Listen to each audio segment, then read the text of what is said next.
Pertama tentu kita harus menyadari ya, setiap ibadah itu pasti digoda oleh syaitan untuk kita tidak lakukan maksimal, atau kalaupun kita lakukan maka berkurang pahalanya. Maka tentu saja kita harus bisa melawan itu, atau harus bisa melawan, tidak boleh kita diamin, tidak boleh didiamkan. Jadi cara melawan kiat-kiat melawan syaitan, pertama menyadari bahwasanya memang ada syaitan yang menggoda kita, membisikkan. Setiap bisikan negatif jangan diiyakan. Riak lah, menghayal ya, itu harus bisa dilawan. Yang kedua, kita belajar konsentrasi. Konsentrasi itu dengan tenang ya. Konsentrasi itu kan akan bisa didapat. Konsentrasi itu bahasa sederhananya sebenarnya sih tenang dalam melakukan sebuah perbuatan ya gitu. Jadi kita lihat orang-orang yang konsentrasi itu, kalau baca ayat tenang, kalau melakukan satu perbuatan tenang ya. Dia fokus sehingga memang maksimal dalam gerakan, dalam ucapan, penyampaiannya, tutur katanya, semua tertutur rapi gitu, tertata rapi. Itu semua karena memang dia coba ya konsentrasi di situ. Jadi kita konsentrasi dalam sholat, dan yakinilah dalam konsentrasi itu setiap gerakan dan ucapan akan ada nilai pahalanya di sisi Allah Subhanahu Wa Taala. Ya. Jadi kita harus bisa tahu itu. Kemudian pada saat syaitan berhasil mencuri sebagian pahala, misal kita tiba-tiba mau mengkhayal, segera kita kembali. Karena Utsman bin Abi Mad'un radhiyallahu anhu berkata dalam sebuah riwayat Bukhari, "Ya Rasulullah, saya setiap kali sholat, sering kadang-kadang saya mengkhayal, kadang-kadang saya kembali." Kata Nabi SAW, itu godaan syaitan yang berjulukan atau bernama khinzib atau khanzab. Ada dua riwayat yang menyebutkan tentang barisnya ini, yang bertengkar di sebelah kiri kuping musalli, yang mengingatkan dia semua apapun yang membuat dia tidak konsentrasi. Kalau datang kepadamu, bacalah isti'adzah a'udzubillahi minasyaitonirrajim, dan meludahlah sebelah kiri 3 kali dengan ditiup ya, 3 kali. Maka kata Utsman bin Abi Mad'un radhiyallahu anhu, setelah saya amalkan maka tidak lagi bisa syaitan menggoda saya. Ulama menambahkan kiatnya adalah juga menjauhkan diri dari kemaksiatan. Jadi kalau sampai saat ini teman-teman masih merasa saya kalau sholat tidak bisa khusyuk, atau saya kalau mau baca Quran masih malas lah berbuat ibadah ya. Selain godaan syaitan, juga ada penyebab faktor adanya dosa yang masih mengganjal. Coba antum muhasabah deh. Dosa apa yang masih saya lakukan nih dalam sebulan atau dalam seminggu, atau yang rutin lah dalam kegiatan sehari-hari dari pagi sampai malam. Dosa apa yang saya lakukan? Coba muhasabah, diingat. Kalau enggak, mungkin dalam minggu, dalam 1 minggu gitu kan. Mungkin dalam harian antum masih bisa ngontrol, tapi dalam 1 minggu apa nih? Nah itu dosa-dosa itu kalau kita bermuhasabah insya Allah dan kita tutup pintunya, maka akan membawa kita pada kekhusyuan ibadah. Jadi sholatnya bisa lebih khusyuk, baca Quran bisa lebih nyaman. Kalau mau ngerjakan ibadah itu jadi ringan, lebih ringan. Mau sholat malam bangunnya ringan. Itu karena memang sudah tidak ada beban dosa.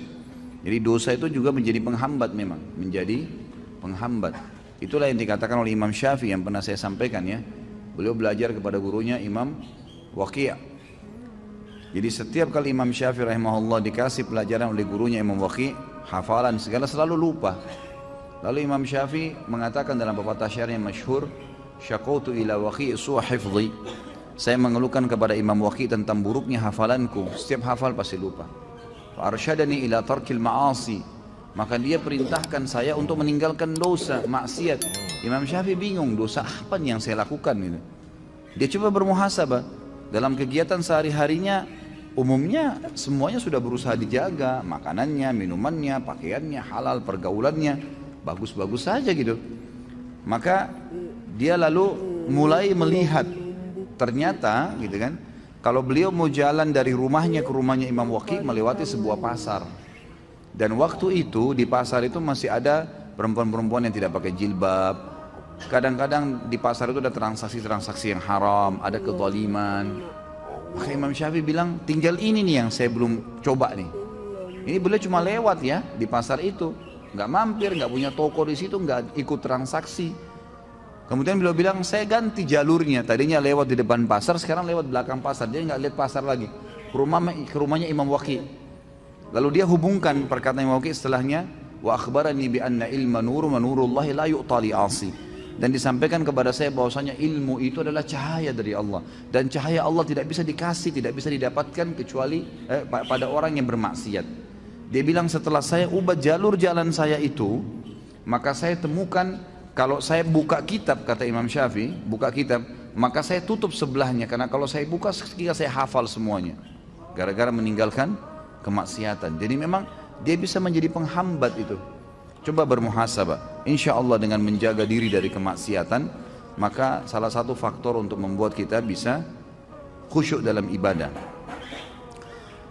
Yang berhubungan dengan pertanyaan ini, ya, tidak boleh kita mengulang-ulangi sholat, kecuali ada udzur syar'i, batal, keluar angin, tiba-tiba teringat belum wudu, tiba-tiba baru sudah sholat, sementara sholat asar misalnya ternyata baru terdengar azan, belum masuk waktu, berarti itu harus memang dibatalin. Tapi kalau hanya karena tidak khusyuk lalu diulangin, ini godaan syaitan yang lain lagi nih. Karena ini perbuatan bid'ah, nggak boleh ngulangin sholat yang sudah dikerjakan. Gitu. Karena sudah dikerjakan udah nggak boleh lagi. Ya tidak khusyuk itu konsekuensinya, resiko kita. Makanya kita harus fokus, gitu kan? Fokus. Masa teman-teman sekalian kalau diundang oleh wali kota datang, kita betul-betul mengatur kata-kata kita, bahkan kita khawatir kalau ada satu kata yang terpelintir salah. Masa kita sama Allah Subhanahu Wa Taala tidak bisa menjaga itu? Jadi jangan diulangin ya, nggak boleh ngulangin sholat secara khusus, apalagi ya berhubungan dengan masalah sholat nih, nggak boleh diulangin kecuali ada udzur syar'i. Misal belum masuk waktu tadi, gitu kan? Maka baru masuk waktunya ya kita batalin, kita sholat lagi. Atau sudah selesai sholat ternyata memang belum masuk waktu, atau tidak punya wudu, atau salah kiblat, hal-hal yang mendasar itu diulangin, gitu kan. Tapi kalau enggak, maka setahu saya nggak boleh, itu was-was ya. Apakah saya kena penyakit was-was? Ya jelas penyakit was-was, dan saya sarankan yang bertanya ini membeli buku yang pernah saya bawa, itu judulnya bahaya penyakit was-was, dan di situ ada solusi-solusinya, terbitan Pustaka Tazkiyah, harganya kurang dari Rp20.000. Baca dan insya Allah mudah-mudahan poin-poin di dalam buku itu akan bisa memberikan jawaban kepada Anda.